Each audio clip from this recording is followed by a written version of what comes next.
So now you know how to deal with all the petty bullshit problems in your life that you had. If you don't know, go check the previous video on how to do that and other videos previously in the series so you know exactly what to do next. Now we're going to talk about the importance of pain, of embracing pain in your life in order to succeed, in order to overcome your quarter life crisis. So let's get in the video. So in this video, we're going to talk about why pain is necessary in order to be happy and fulfilled in your life. And this might sound incredibly counterintuitive, might sound weird, like, well, I joined this program to be happy, not to feel pain. Well, this is fundamental to overcoming your quarter life crisis. And really, this is fundamental to living up to your life's purpose, right? Because without this, it's pretty much impossible to succeed in anything. What we're going to cover today, we're going to talk about the lies you've been fed about happiness, the secret to achieving your dreams and your goals, and how to love pain and suffering. So the lies that you've been fed, right?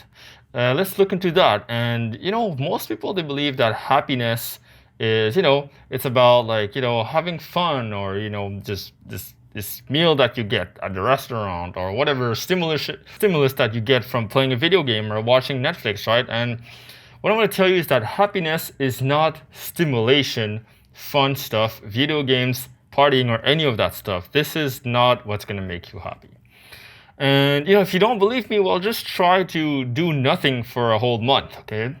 Don't pursue anything that, don't work out, don't exercise, don't pursue anything that's demanding and creative, working on a YouTube channel or trying to start a business or trying to be creative. Don't do any of that. Just party, okay? Just drink. Just play video games and watch Netflix. Do that for a whole month. And then tell me afterwards how you feel. Because I can guarantee you, if you literally do nothing with your life but try to have fun, you're going to be the most miserable, you're going to feel like shit, and you're going to feel like you're not achieving anything in your life. Now I'm going to tell you what happiness is. True happiness and fulfillment, it comes from fulfillment, right? Right? True happiness is pain applied towards a goal or vision, right? True happiness is you have a specific goal and vision and you take action towards achieving that goal. True happiness comes from deliberate, mindful action, right? It's the act of you taking action towards your goals mindfully. True happiness comes from being present to the moment. True happiness is not when you come back from work and then you relax and then, you lose yourself and you try to distract yourself. That's not true happiness. That's a bastardization of happiness. True happiness should be found in the work itself, right? We lie to you and we tell you that, a job is a job, it's not really supposed to be fun, everyone hates their job, but that's fine, because at the end of the day, you get to go home and watch Netflix and play video games, right? No, that shouldn't be the norm. That's the norm that society has set, but what I want to propose to you is that true happiness can be found in the work itself. In fact, it's your right as a human being to find work that is fulfilling to you and meaningful to you. Right, to find work that is fulfilling to you and meaningful to you. True happiness is in the present moment, not in the escape from it. If you want to go deeper, you can also say true happiness is in meditation, right? It is in the now. And when you're really immersed in something fully, when you're in the flow, it's almost like you're meditating. Right? When you're really immersed in a project, you're trying to write this song and you just create this perfect, chord or chorus or perfect segment in your song, like, wow, this is the best thing I've ever created, and you just feel amazing. And this is, in my opinion, happiness, when you reach that state of flow as well. So now, why am I telling you this about happiness, right? Because most people, in their definition of happiness, they try to divorce the idea of pain. They think that happiness, there should be no pain in it, right? If there's pain in your, pursuit to happiness, that must be wrong, but that's not true, right? True happiness, you can find it through that pain. And what I would tell you is that, as crazy as that sounds, happiness, pain, and suffering, right, there are all sides of the same coin. And, Buddhism said it. Buddhism, who figured out life thousands of years ago, they say that life is suffering. And what they mean by that is that everything that you love, everything that you enjoy, everything that you get attached to, at some point it's gonna go. And that's totally fine, because you are alive, you're gonna die. And a flower is beautiful because a flower had to go through the soil and grow and, fight all the elements, the wind and the rain and the thunder and, just random animals running around and trying not to get, picked by a random animal that's trying to eat something. The flowers survive all of this just to be alive. And that's what makes a flower beautiful. And the fact that the flower is not there forever also makes it beautiful. And same goes with happiness, because happiness is fleeting, because happiness is not permanent. That's what makes happiness worthwhile. That's what makes fulfillment worthwhile. And, let's say you have a loving relationship, right? You're happy when you have it, but you're sad when it ends, right? Let's say, I don't know, one of us dies in the relationship, and then, of course, you're going to be sad. The other person is going to be sad. That's just what it is.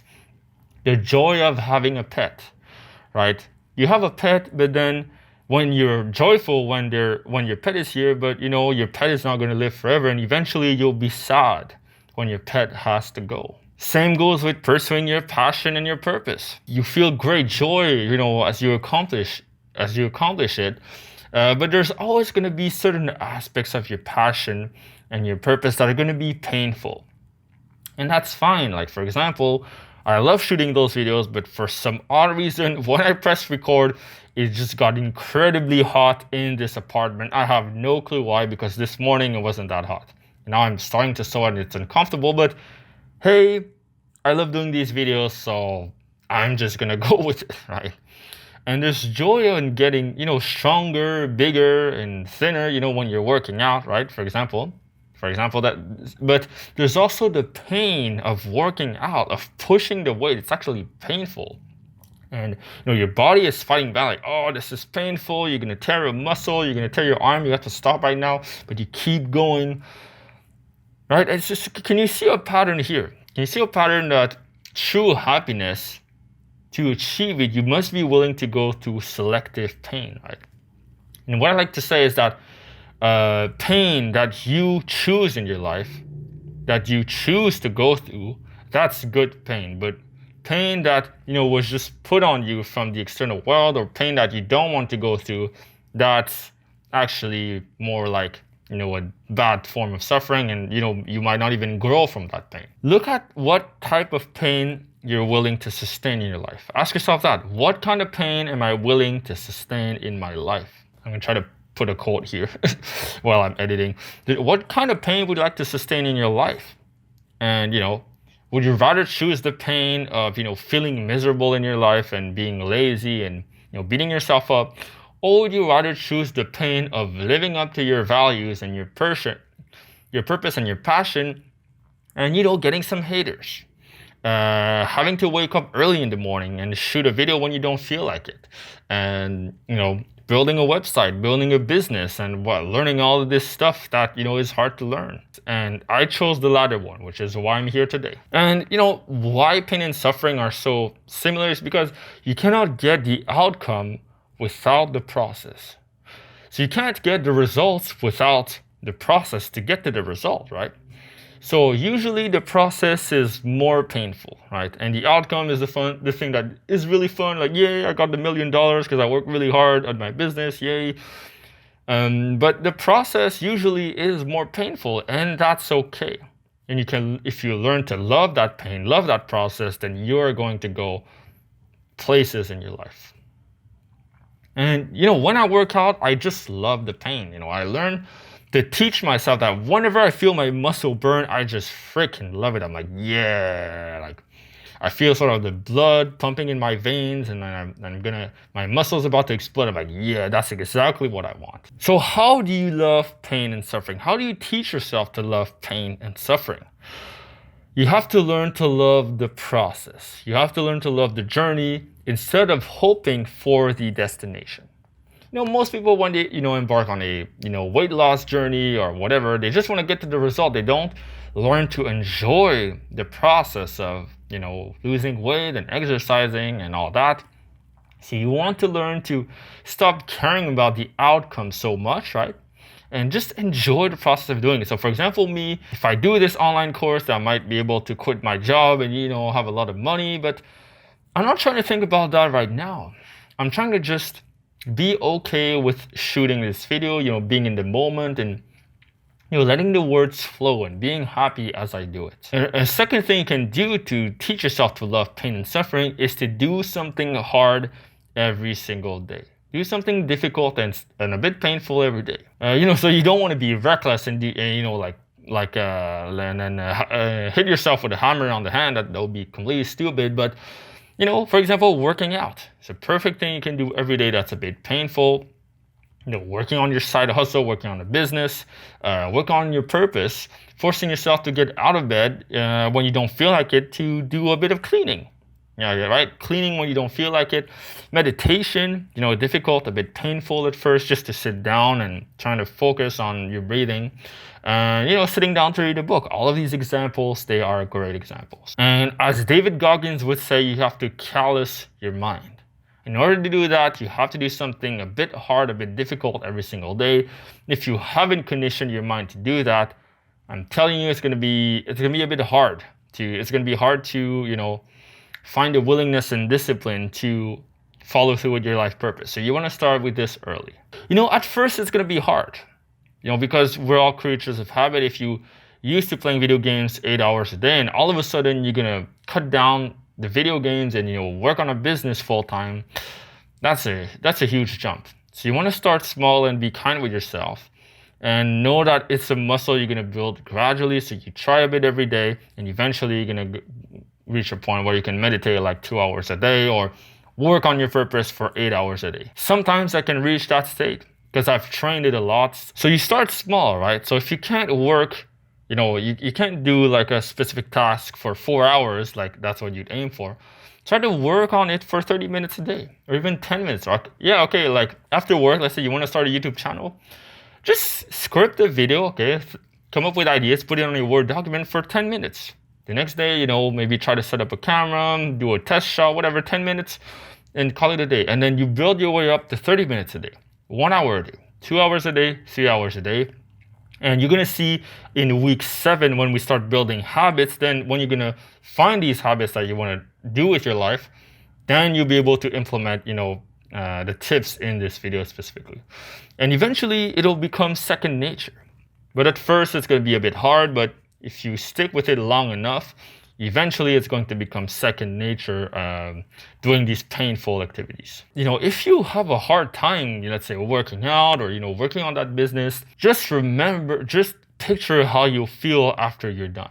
That's a great tip I have. So if I feel like shit, I don't want to work on my business, whatever, I just try to remind myself, well, how great would I feel after I'm done recording this video, after I'm done publishing this video? I'd feel great. I'd feel like I'm accomplished, that I've done something, right? Most people, they live too comfortably. They live in their comfort zone, and the more you live in your comfort zone, the more you stagnate, the less growth there is, and therefore, this is why you feel behind in life. Could be because of that. And, a word of caution here, okay, for overachievers, don't overdo it, right? I was an overachiever. I actually burnt out doing this, right? Always trying to be like pushing my pain threshold to the limit. You want to stretch yourself, but never beyond your ability to recover. However much that you, let's say, work on a project, okay, you want at least a specific amount of time to recover from that work. So let's say at the beginning, it's really hard just to work 1 hour on, that YouTube channel or that business or that artwork you want to do. So you just do 1 hour, and then after that, you give yourself a break and, maybe you allow yourself to play video games. Like, you reward yourself because you worked today. So then when you do that, you reward your brain that, when you work, then you get a reward. If you don't work, then maybe you don't reward yourself the same way. So for example, that might be something you want to try out. So don't overdo it. Of course, if you're stagnating, if you're lazy, if you're procrastinating, which is mostly the case for, I'd say, 80 to 90% of people who are going through a quarter life crisis, they actually need to hear this advice. You need to hear the advice that you have to get out of your fucking comfort zone, take action, make a change in your life. So, it's burnout is something, if that ever happens, ask me in the Q&A call if you're afraid of that. But for now, I don't think it's really an issue for concern. You really need to stretch yourself at this point, especially if you've been lazy. So go all out, really. Go all out. Don't really worry about overextending yourself at the beginning. If that ever happens, just let me know and we'll talk about it, and I might do a separate video on this for this course. So in conclusion, happiness is not in stimulation and fun activities, in getting distracted by video games, Netflix, partying, and all that. Happiness is in the work itself. Happiness and fulfillment are in your passion, in the purpose that you pursue in your life, in helping others and being present in the moment, right? Happiness is in the pain itself. If you can learn to love the pain, then you really truly become unstoppable. Because then, if there's no pain, you're happy. If there is pain, you're also happy. It's a different type of happiness, a different type of fulfillment. But I'm telling you, there's really something about it, about loving the journey, loving the process, that will really change your life. And you want to condition yourself to love the pain by doing something hard every day. Slowly condition yourself to do it so that it becomes second nature. And also don't forget to don't overdo it to the point where you never rest. You want to take the necessary rest, and you want to take breaks, right? Because you don't want to overdo it. So I hope this video was helpful, and I'll see you in the next video. So if you enjoyed this free preview on how pain is necessary in order to overcome your quarter life crisis, then stay tuned for part 7 of this series, where we'll talk to you about how to stop comparing yourself to others during your quarter life crisis in your 20s and 30s. This is crucial. This is like the #1 problem most people deal with. So stay tuned for that video, and I'll see you there.